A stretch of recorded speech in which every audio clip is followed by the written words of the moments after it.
আসসালামু আলাইকুম দর্শক, সকাল সকাল চলে আসছি ভুট্টা ছিঁড়তে আমরা জমিতে। আইসা একটু মনটা খারাপ, তারপরে মনটা খারাপ করানো যাবো না আর কি, কারণ আল্লাহর কাম সবটি ভালো, আল্লাহর কাম কোনো খারাপ নাই।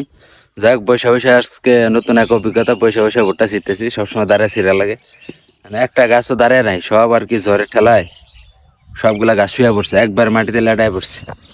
এই দেখেন অবস্থা ভুট্টার, মানে ভুট্টা মাটিতে থাকে, এই ভুট্টা কি বাড়িতে নাম যাবো, একবারে গাড়িয়ে গেছে কেন সব। তারপরে মধ্যে মধ্যে দু একটা ভালোই হয়েছে, একবারে খারাপ হয় নাই।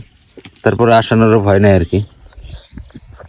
দেখেন আপনার ক্ষেতের মানে কোনো গাছ আর কি দাঁড়ানো নাই, সব শুয়ে পড়ছে একবারে মাটিতে লেটায় গেছে।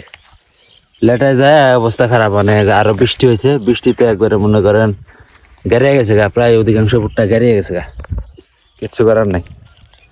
আমরা সকাল সকাল চলে আসছি ভুট্টা খেতে। মনটা যদিও খারাপ, তারপরে মন খারাপ করা যাবে না, আল্লাহর কাজ সবই ভালো। এখন এক মুহূর্তে শুরু করছি আর কি, ছিটতেছি, অনেকগুলো ছিটলাম। আবার আকাশে মেঘ দেখা যাইতেছে, যে কোনো সময় বৃষ্টি নেমে যেতে পারে। যাই হোক, তারপরে শুক্রিয়া আদায় করতে হবে। ভুট্টা উঠানোর পরে হয়তো পাট বুনবে আব্বা, পাট হয়তো ভালো দিতে পারে আল্লাহ। ঠিক আছে, মন খারাপ করে দেবো না। ওকে, ভিডিওটা যদি ভালো লাগে থাকে সবাই লাইক কমেন্ট করবেন। ধন্যবাদ, আসসালামু আলাইকুম।